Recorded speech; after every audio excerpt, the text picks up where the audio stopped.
it's interesting hearing myself in a microphone. As James introduced me, my name is Jason Greer, and I first had the experience of New City Fellowship, as I knew it before, back in 1998 when I was a graduate student at Washington University. So it's interesting now in 2008 coming back here and actually standing in front of the congregation. So thank you for welcoming me. I'd like to introduce my family, who I adore and I love so much. I'll first start out with my wife, Danette. All right, all right. This is my son, Mitchell. All right. Smallest boy. This is my other son, Trevor. This is my daughter, Jada, the princess of the house. And she knows it. And this is my very lovely and incredible mother-in-law. And I'm not just saying that because I'm trying to get brownie points. She really is that person. So thank you.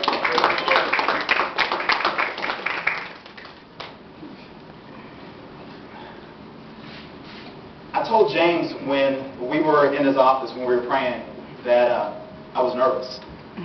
And I've been through a lot of different negotiations on the business side. I've been through a lot of different labor relation issues. And I typically don't get that nervous because it's something that you just do, right?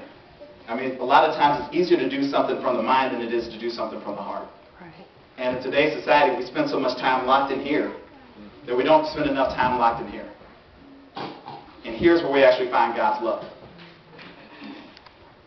I'll tell you, for me, I would like to tell you that this is kind of a rags to riches story, but it's not.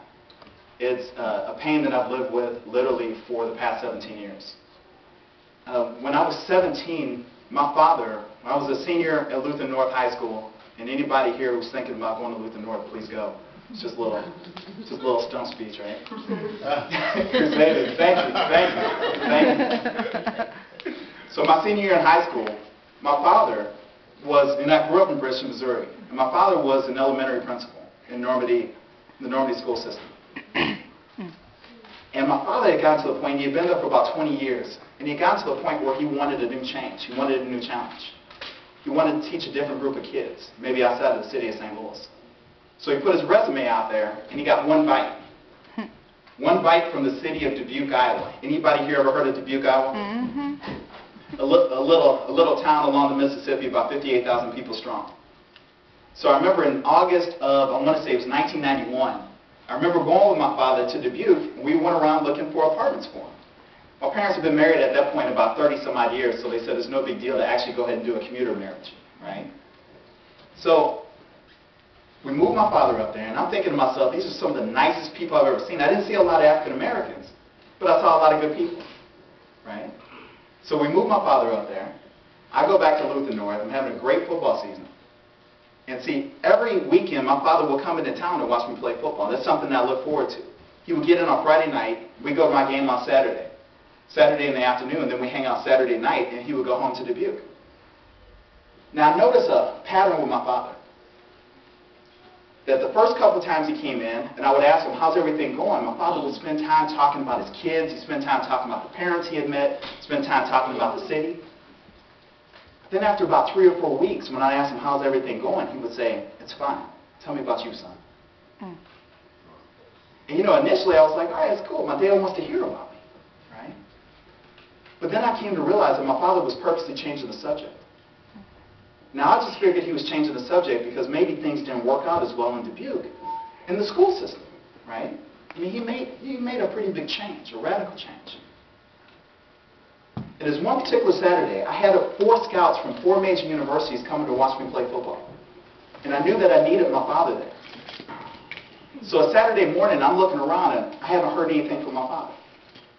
And my mother, who was trying not to alarm me, was trying to act like, oh, everything's fine. We'll hear from your father in a little bit.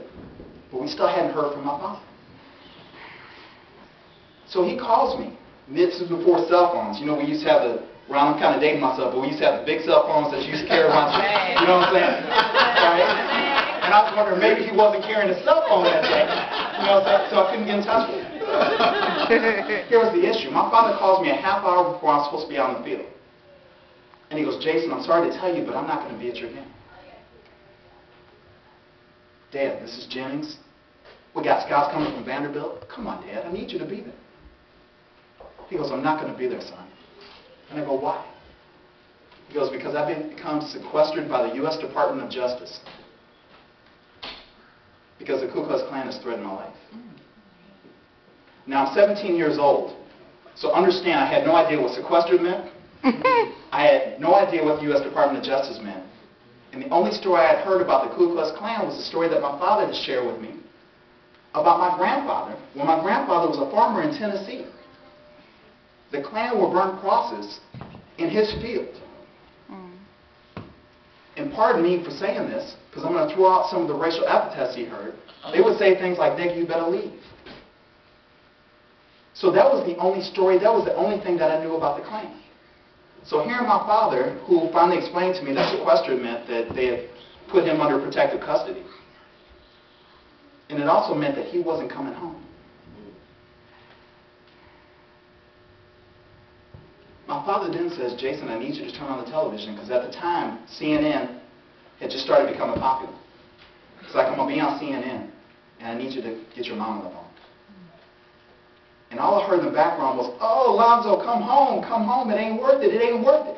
And he said, "Yes, it is worth it. Because if I leave now, what is that saying to my son? That the first time I faced some kind of oppression, some type of opposition, I ran." Well, here's what happened, folks. When my father went to Dubuque, Iowa, and my mother was going to join after my senior year in high school, and of course I was going to go there after college. After I graduated from high school. We didn't know that Dubuque, Iowa, the year before had been named the whitest city in America. Okay? Goodness. Right? It is what it is. So the city council created a plan called the Constructive Integration Plan, whereby they were going to recruit over 100 black families into Dubuque over the course of 10 years. It's a pretty good plan. It's a pretty lofty plan. Here's the problem. When you talk about forced integration with a group of folks who have never been part of any type of integration movement, they automatically think that you're imposing upon us, you're taking our jobs, you're taking our city. As people started to say, our welfare rolls are going to go up, the birth rate's going to soar, Wow. and the crime rate's going to soar.